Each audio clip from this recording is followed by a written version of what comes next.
about how their EW companies you see at the bottom of the screen, Presence and Paradigma, of which I'll say just a few words so that we can get acquainted. But on the concept of Make It Matter on Stage, well, what is it? Actually, Make It Matter on Stage is a series, and this series is about European Works Councils, but there will be others about other topics that are also of interest to EWCs, but beyond. And it's actually a conversation. Make It Matter on Stage wants to engage with thought leaders and basically anyone who is interested in living meaningful lives, building meaningful organizations, and creating meaningful societies.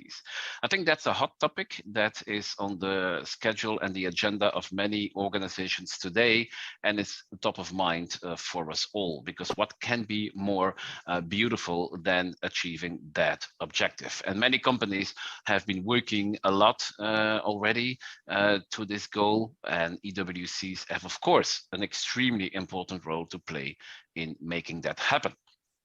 So Presence and Paradigma are two companies all about making European Works Councils meaningful.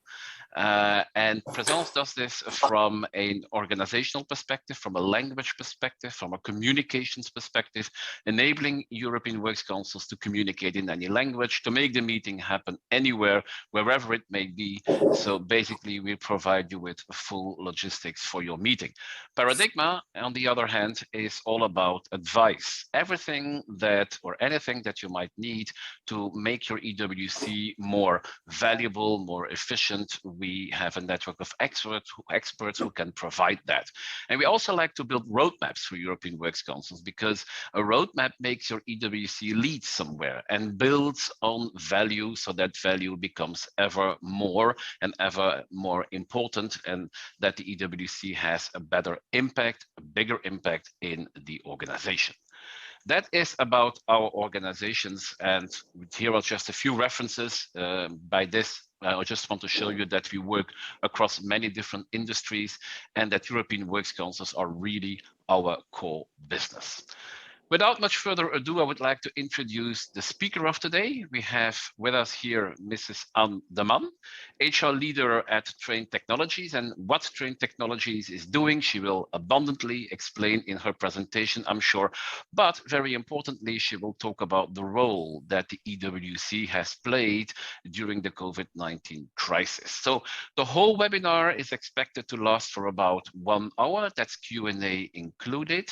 And there are, as my colleague Jelle said, also breakout rooms that you maybe have already visited, but that will remain open after the session so that you can network, because that's one very important aspect of a session like this, that you can meet each other and that you can learn from each other. And there are basically two networking, two breakout rooms, one about networking, global networking, anything goes. You can just liaise with anybody who is there, or in the second group, it's more about sharing best practices. As my colleague also said, we have simultaneous interpretation today into German, French, and Dutch and English, because the session will be in English. So if you need any of those languages, Jelle just explained to you how you can listen to them.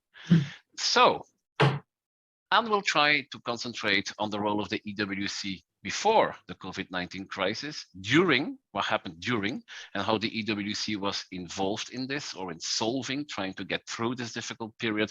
And very importantly also is the question, has the role of the EWC actually changed following the COVID-19 crisis? And very curious to see what Anne has to say about that.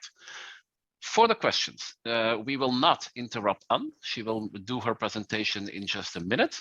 And you can either put your questions in the chat, and I will be the note taker, and I will put your questions to Anne after she has finished her presentation. So that's the first possibility. Or else you can also come live on the screen with video so that we can see and hear you and ask your question directly to Anne. And please, if you want to do that, raise your hand so that I can give you the floor in the interest of meeting discipline. So without much further ado, I'll stop sharing my screen and I will give the floor to Anne.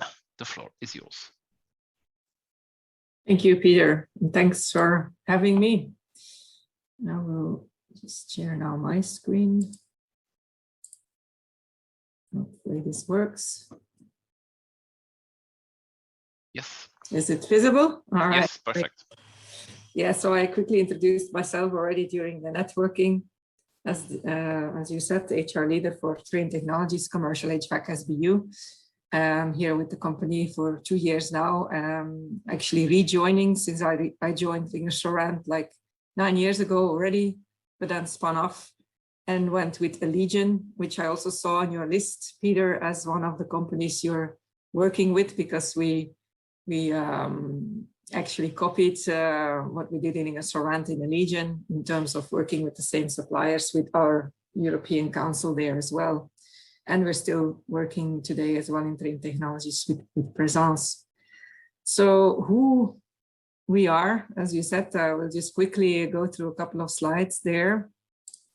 In the agenda, we'll also talk a little bit about how our European Council is structured, who is in there, and then go a bit deeper into your questions before, during, and after COVID, how it worked and what changed or what didn't change. So in terms of Trane Technologies, as I said, we are quite new. We are established in about, well, now a bit less than 2 years ago, beginning of 2020, as a new name, not a new business, because the business exists already for a long time with Ingersoll, but we separated from them beginning 2020. And I heard you say about creating meaningful societies. Actually, this is really one of our mission, to create actually a sustainable society through our heating and cooling business that we are in today and for a long time, I hope in the future as well. So everything related to heating and cooling for B2B, but also in the US residential, as well as on the transport side. That's where we are playing. And as I also, as you know, we are in a very challenging era with the climate change, resource scarcity, urbanization, technological disruptions, and also growing demographics. All of these challenges, we see opportunities there. Given that actually 15% of the carbon emissions today are coming from buildings. So that's where we are playing with our heating and cooling systems and making them more and more efficient, also making them more and more electrified. So reducing the carbon emissions in our society and in the world is our mission. As well as through the transport, better transportation, refrigerated, but also working on the in the food industry, on the processes, making them more efficient. We are also there working on reducing CO2 there with the food waste that is today makes up for 8% of the world's carbon emissions as well. So a lot of these challenges we are working on to make the world better and more sustainable. And in terms of brands, I don't know if you know them because we're really business to business in Europe and Asia. In US, we have a residential business, but not in Europe. So in Europe, we are working mainly under the brand of Trane for our commercial HVAC business unit, and under the brand of Thermo King. You might have seen that on the trucks that you see every day with refrigerated transport. We also are very intensively into the COVID, in the pandemic, with the transportation of the vaccination, where you know that, for example, the Pfizer has to be transported in very, very low temperatures. So we quickly came up with innovation there to be able to work together on this in this pandemic. Also on the air quality, that's where we're playing as well today with the ventilation. So even during pandemic, we saw a lot of opportunities for our business, where we're making commitments to the world and to our stakeholders for 2030. So these are long-term commitments for the next 10 years We made a commitment to reduce the global carbon footprint by 1 gigaton of CO2. And just to be a bit more concrete, what that means is like, it's the same as UK, Italy, and France together. Their annual carbon emission is about 1 gigaton. So that's what we promised the world to reduce by making our products more efficient and selling them to our customers. We, of course, want to lead by example. So we're also looking at our own footprint with our own plants to make them more efficient, also reducing landfill waste and making a net positive impact on water usage. And the third one, opportunity for all. We have a lot of commitments around gender balance in our leadership positions, but also in the US, working on racial equality and investing in education for minorities. So we have a lot of good commitments with Trane Technologies, and that makes it also attractive for our employees to join. In terms of numbers, we are employing 37,000 employees for the moment, which is growing. And in total, we are having a turnover around 14 billion, which you see is mainly in the Americas. 10 billion out of the 14 is in our Americas business. EMEA is accounting for 1.8, growing now to 2 billion, which is equally divided over our commercial HVAC business and transport business. As you can see, it's about 50-50. And in terms of revenue streams, about 70% coming from equipment, 30% from services. And that's very balanced to see in the 3 regions, which we are trying to change to as more services in the future going forward. And then when it comes to EMEA and Australia, New Zealand, we just did an acquisition, Australia, New Zealand, which is linked to the EMEA region, which is a bit strange, but that's how we are organized for the moment.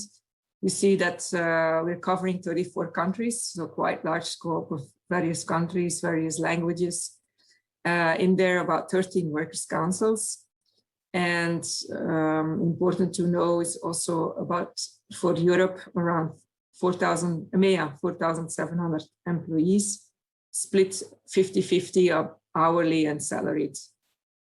And also mentioned here are plants that are in Ireland, Germany, Czech Republic, France, Italy, and Spain. So this is where the majority of our hourly population is working. We have also one in Saudi, a plant. So that's a bit the landscape of Trane Technologies where we are working in. And as I said, we established the new company beginning 2020. So we had to establish as well a new European Workers' Council with that, with 12 members. And you see various countries are being represented here. In our agreement, we have the criteria set for the number of members at 1 member for every entity or country where we have 50 to 1,000 employees. And then as of 1,000 employees, you can have 2 members representing. And this is in our case only valid for France, which is our biggest country. And so there we have 2 members, and all the other countries that you see here have 1 member. We also have 1 permanent expert advisor in our council.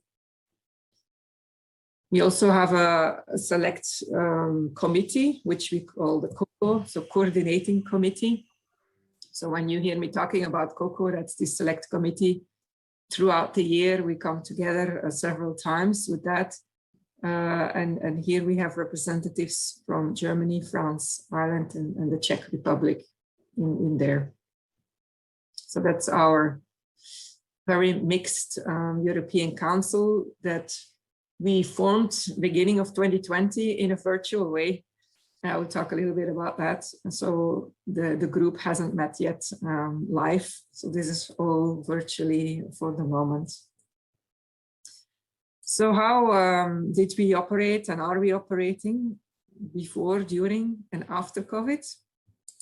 it's a very interesting story in a way that actually the establishment of Trane Technologies and the whole separation from Ingersoll-Rand happened at the same timeline as we are looking at how COVID evolved in Europe. So I just took the graph on the confirmed cases in Europe and how these different waves evolved from, I took that from the World Health Organization site.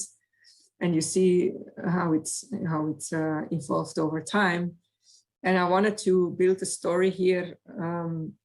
Next to this graph, we have the story on the Trane Technology establishment and the separation. So before the COVID crisis, talking here 2019, we were still in Ingersoll-Rand, and we had an established European Council that worked already long time together, live, and between the annual meetings they did conference calls, but more without any video. So they only saw it themselves live once a year.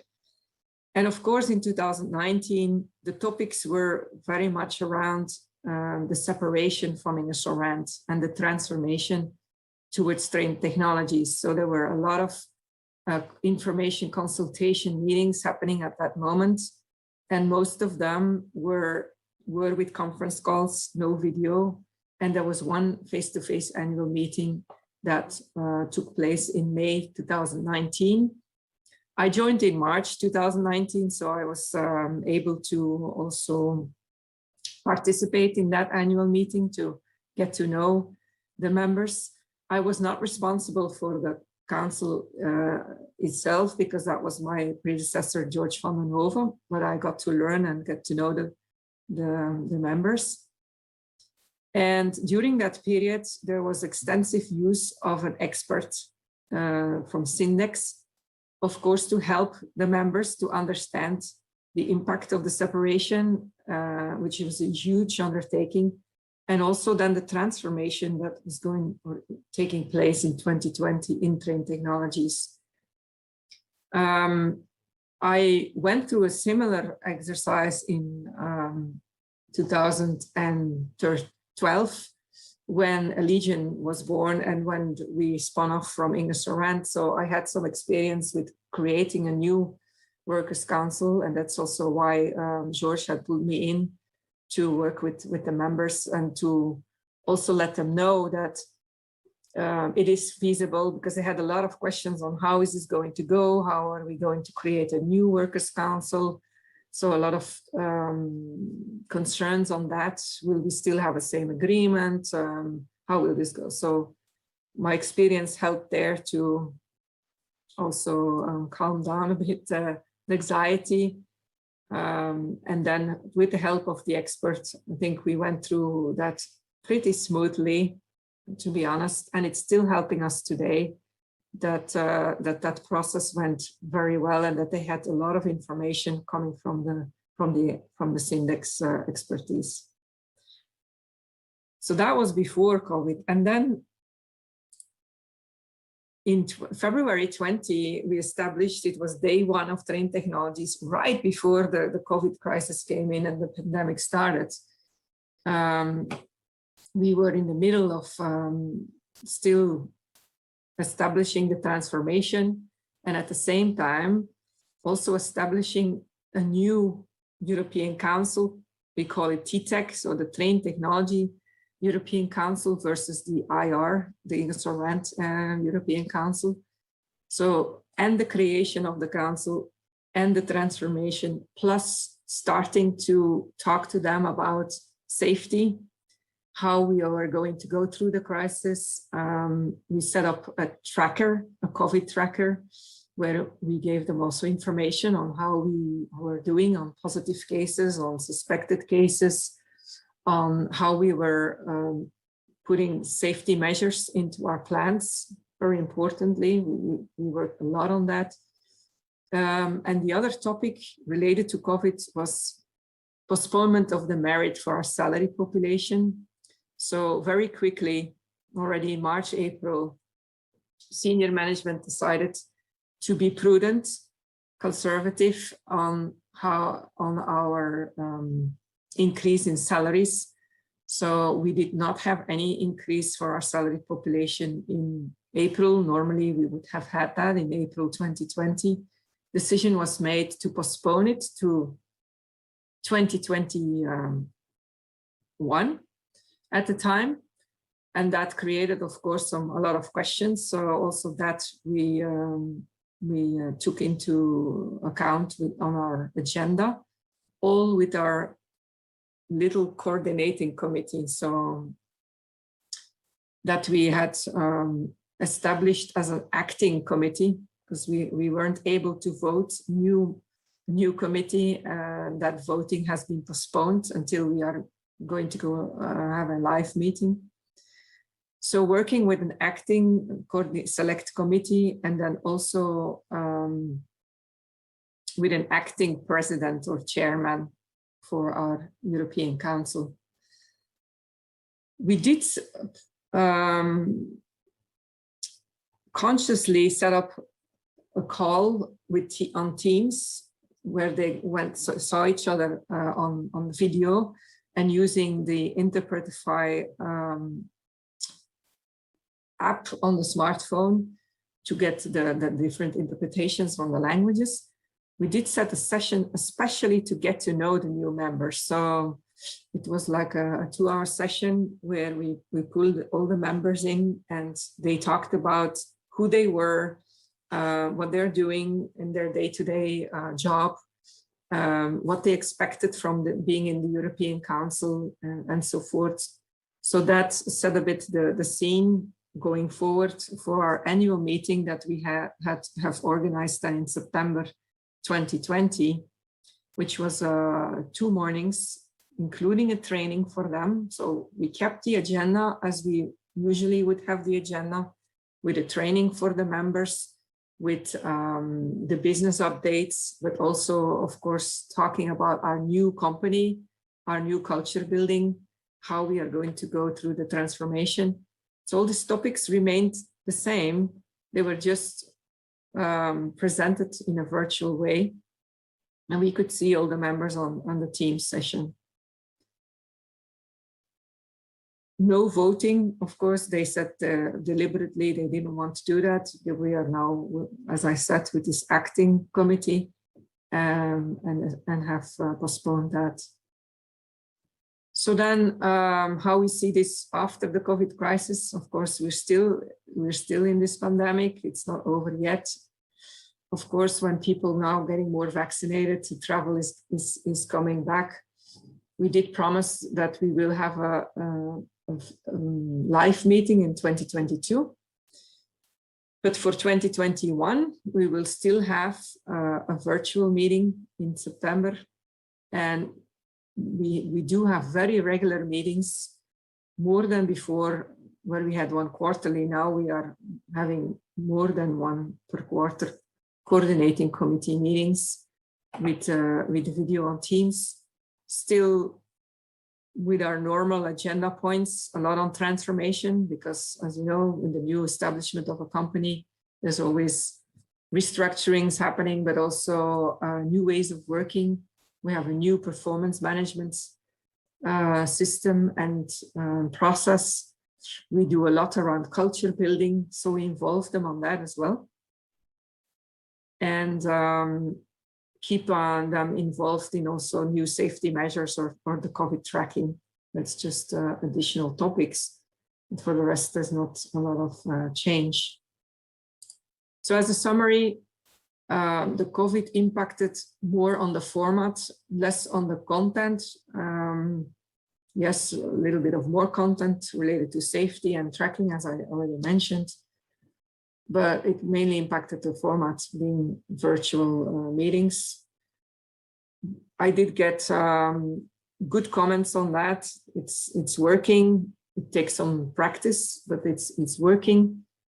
They miss the networking, so we will take that into account for the next years. I do believe that we will go more to a hybrid format in the future. So combining the live meetings with an intermediate, keep on making use of Teams and video.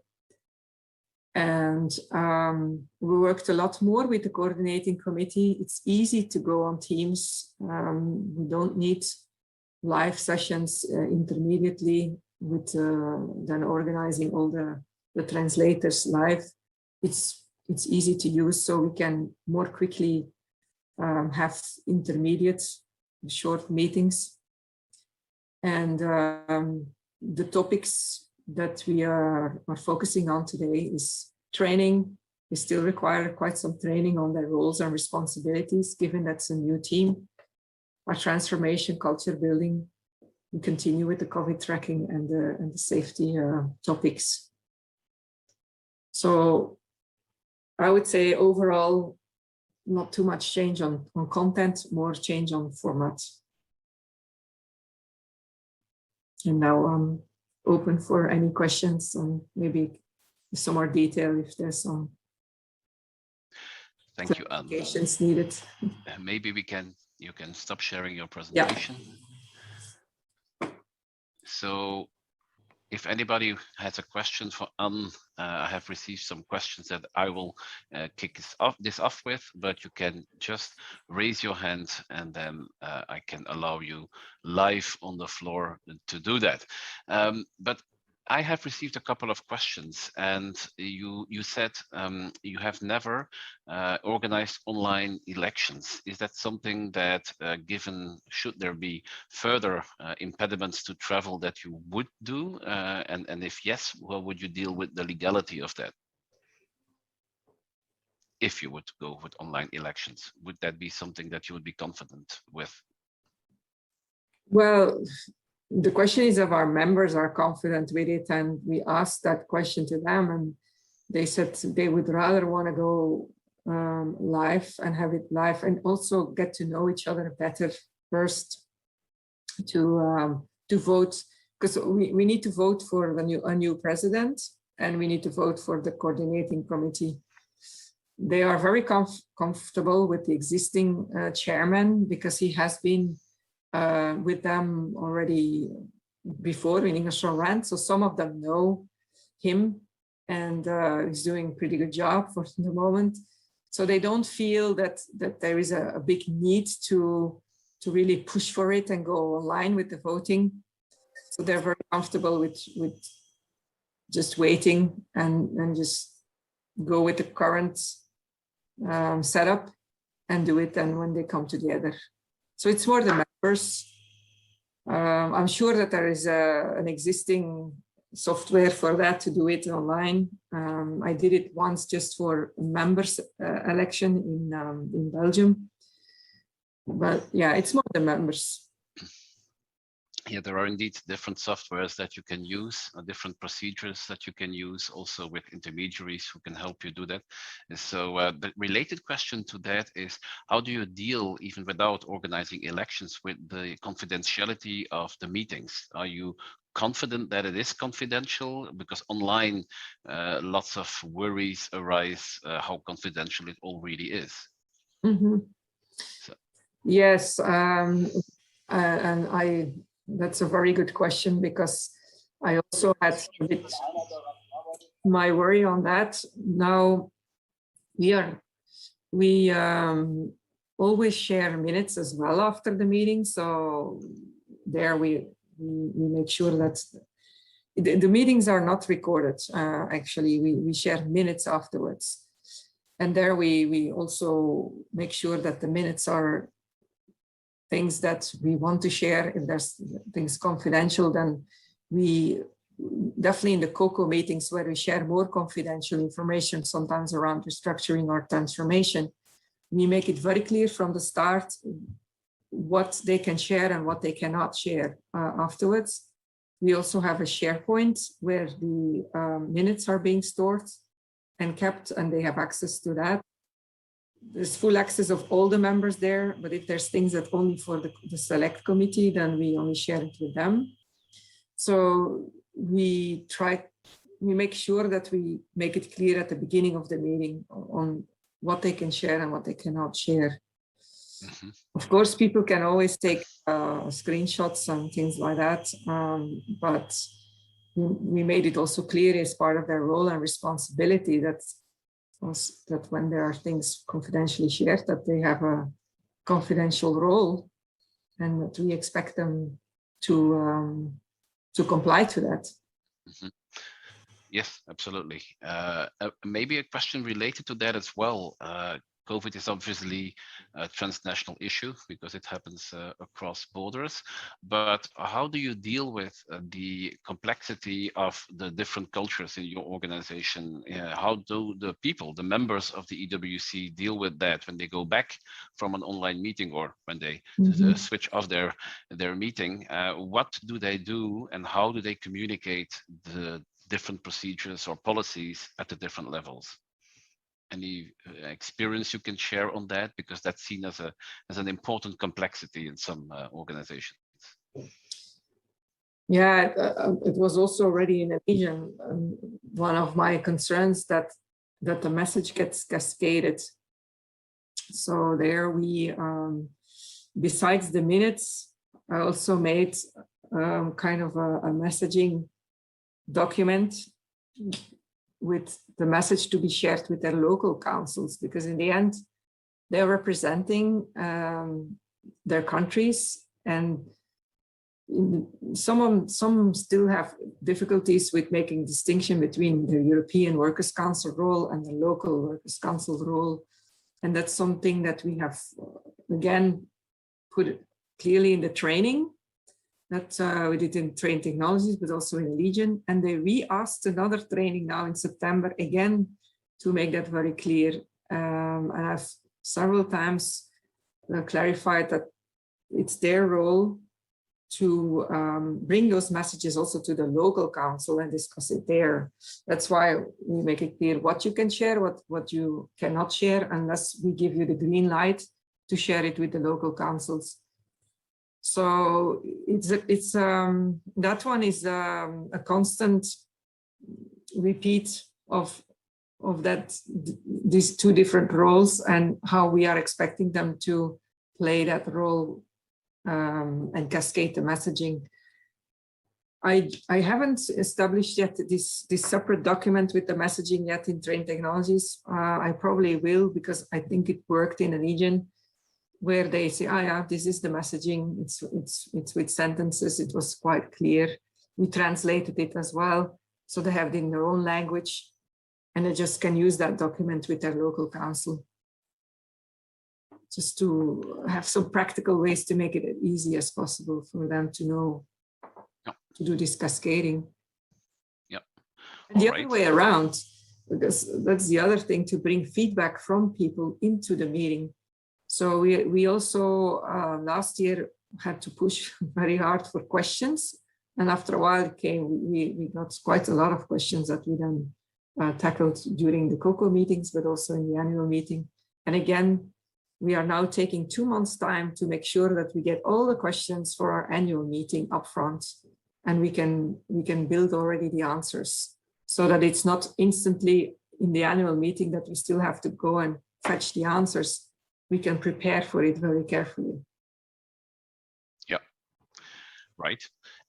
Related again, how did you elect the EWC members? That's a live question that just came in. And was there any interference already? Because it was straight at the beginning of COVID, you mentioned. Was there interference from the COVID crisis in the election? How did you go about that?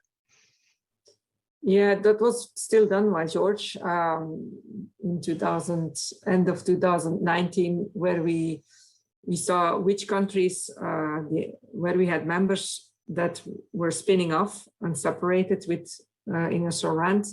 So we had almost more than half of the team that we had to re-elect, which happened locally, and that was still end of 2019. Beginning 2020, when people were still in the offices, and our local HR organized that locally from the local councils. Some were quite obvious. In other cases, they had to do an election, but that went rather smooth, and it was still before the pandemic, when people were still in the offices.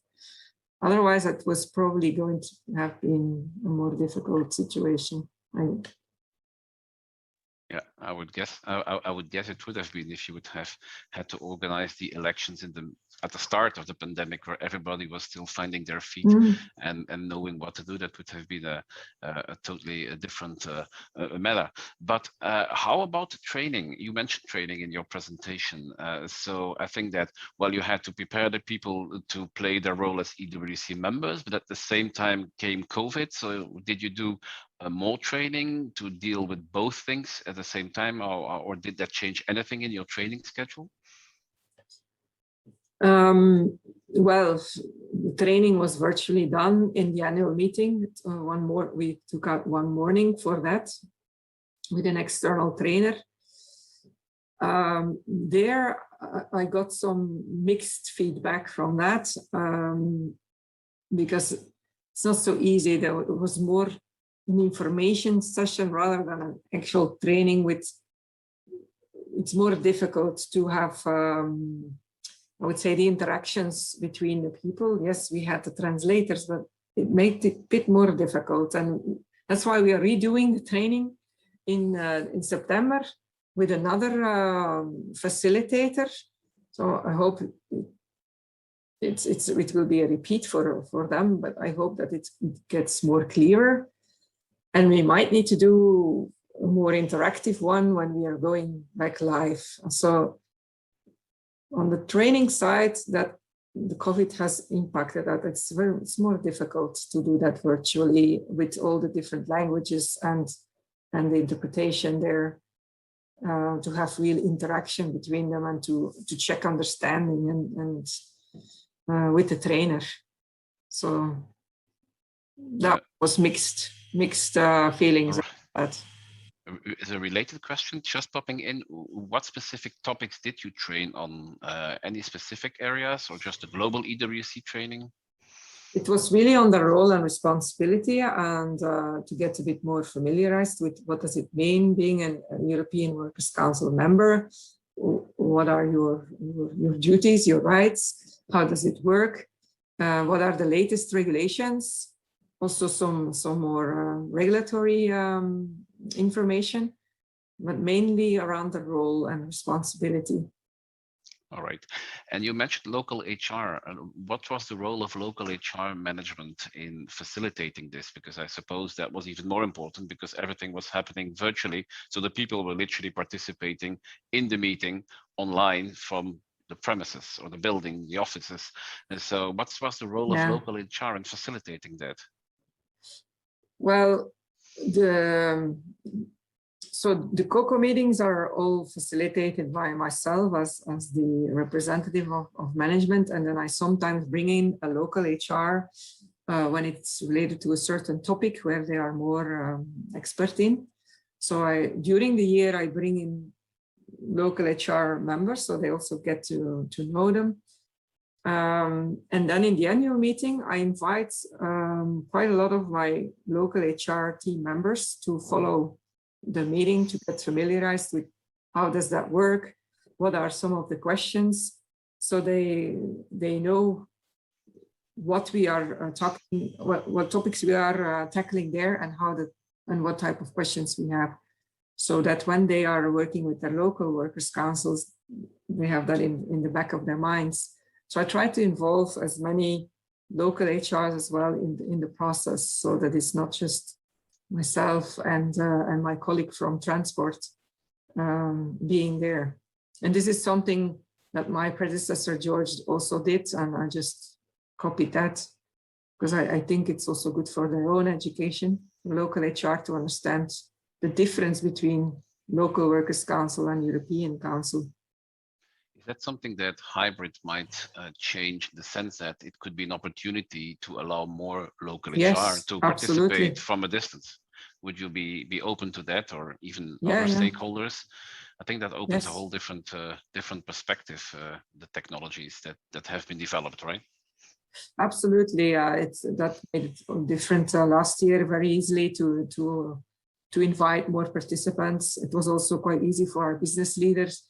They could just log in and go on Teams instead of having to go to a hotel or fly or have all the logistics next to that. So that's why I'm very into a hybrid model for the following years, because it has these pluses in terms of number of participants, not losing a lot of time on logistics either, or people getting stuck at the airports and things like that. Absolutely, absolutely. And have you set targets, the next targets for the EWC? Do you have objectives, long-term or short-term or medium-term, or how do you go about that? Yeah, targets. I don't know what type of targets you are referring to, but what I set for in Allegion as well, my way of working with EWC is not just, okay, we are informing you and that's it. I said from the beginning, I do want to establish a relationship, a two-way relationship. You need to come also with topics. We shouldn't be the one setting always the agenda. It's your forum. Bring topics. So this is for me like a personal objective, is to come to that type of relationship. So my predecessor was a bit more of a different, had a different view on that, but I do want to have a better relationship with them. And that's also why I want to go also live, to just talk to them live as well and see them in the evening, have a drink, a dinner, because that helps to get to know them better. Because they are also the representatives in the local councils, and especially in some bigger countries, it's really important to have them as ambassadors and advocates, and that they see the bigger picture of the company, not just their local situation, and then can understand some of the decisions that are being made better than from their own local point of view. That's my, I would say, personal target, to come to such a relationship, which I do believe that we had in Allegion. We established it there as well over time, and it worked. We had hardly any conflicts. It went quite smooth. So that's what I also want to have for Trane Technologies going forward. Yeah, and would you say that working on Microsoft Teams would actually even have improved your way of working together? Because I hear from, it's also a question from Stefan Seifert in the chat, but I hear it from other companies that paradoxically the online world, so to speak, has led to another type of interaction, which has sometimes been seen as complementary. So would you say that working on Teams, has that improved or at least changed the way you interact? And is that in your view better, worse, or just different? to complement the question. I think it really helped. I mean, Teams overall in our company didn't exist before I would say COVID. Even COVID has accelerated that, because we were still using the conference call telephone without any video, which was different. In Allegion, we had already Teams for a long time, and then I came back into Sorrent and had to go back to the conference call phone without seeing anybody. It was for me like going back in history. So I was really happy that COVID accelerated the Teams implementation with the video. Even for my own, working with my own HR team, it improves the collaboration. Just very quickly, we go on the video, we see each other, without having to travel or just on a phone where everybody's distracted by some other things. So I do also, for the European Council, I do think it's improved, especially with our select team. I said that we are now coming together more regularly. It's easy. We just plan it in, and we can talk with each other. So we see each other. I think it's definitely an improvement. And I believe that we can do more sessions as well with all the members. We are now limiting ourselves to this one annual meeting, but why not having more full meetings throughout the year as well? Maybe one live and then 2 over Teams, because it's possible. Technology is there.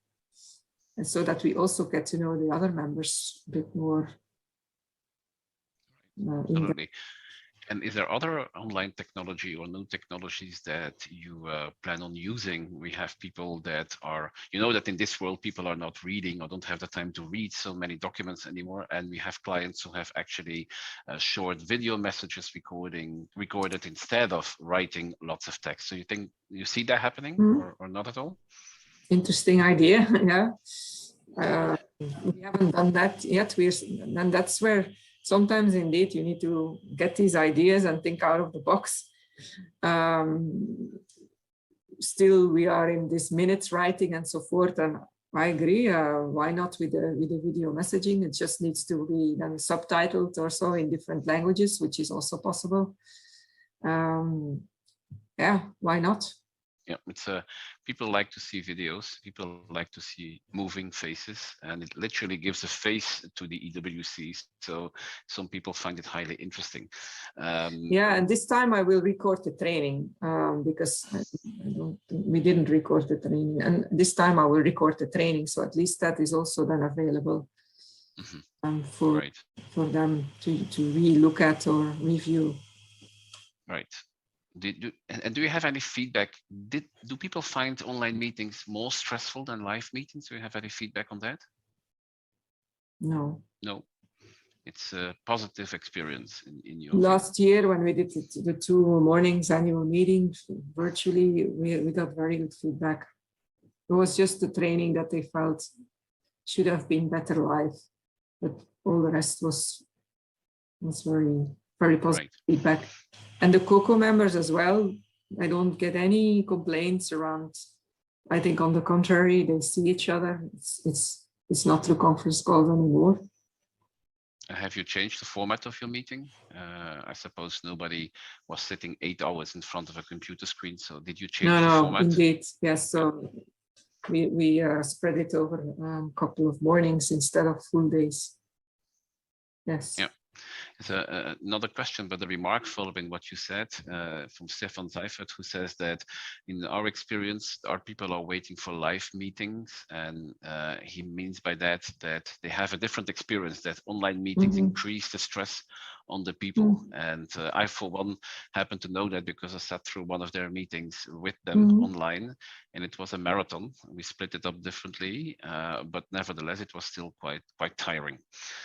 So it depends on of course how you have done it, but yeah, we feel that lots of people are just waiting to go back to the live meetings for the big meeting. And as you say, the smaller meetings can maybe still happen online. That makes sense. That reduces the complexity, the travel, the costs, and all of that. Plus, it creates more meetings. Yeah.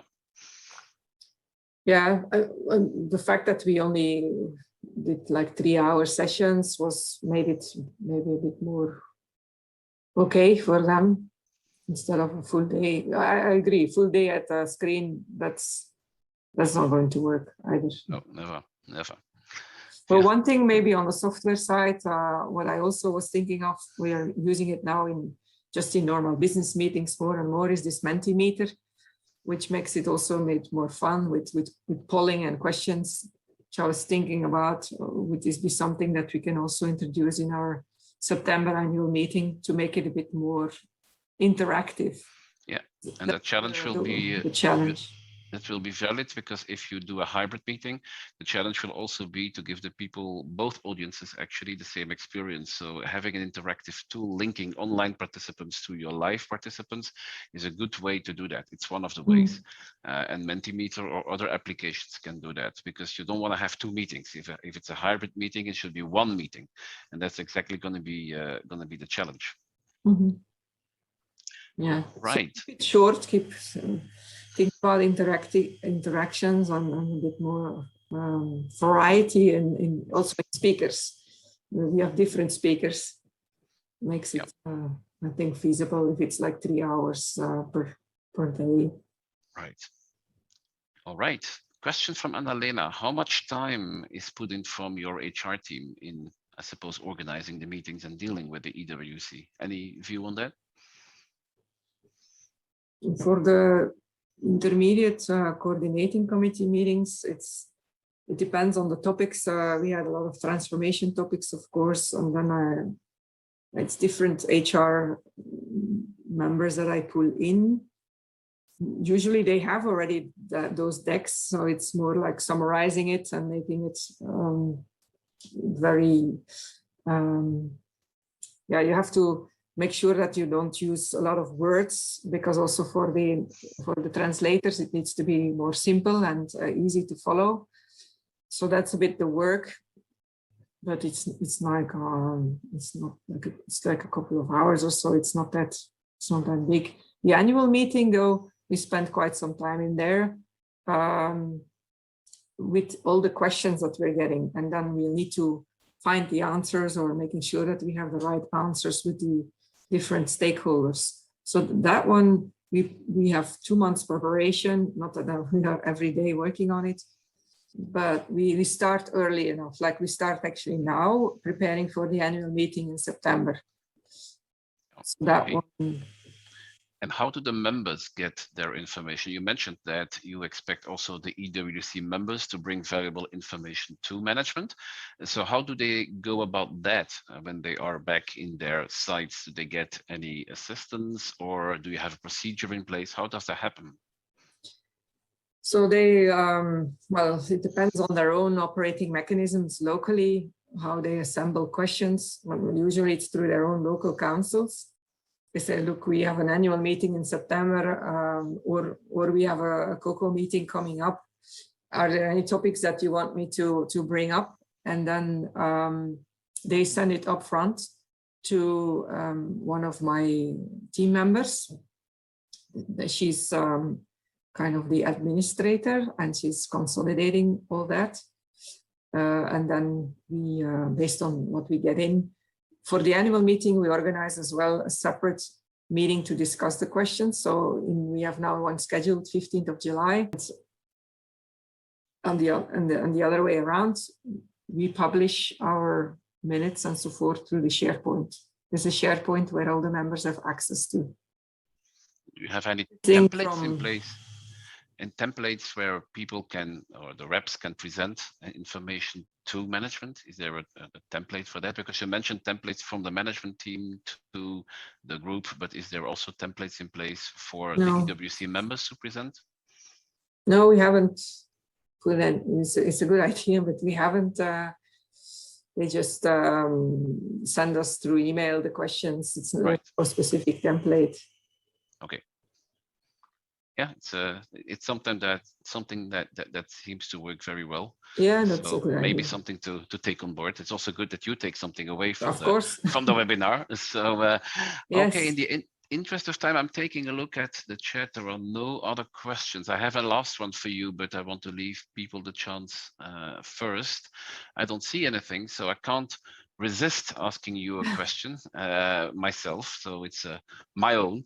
What would be your ideal EWC? If you could fantasize, imagine, what would be your ideally functioning European Works Council? Any idea about that?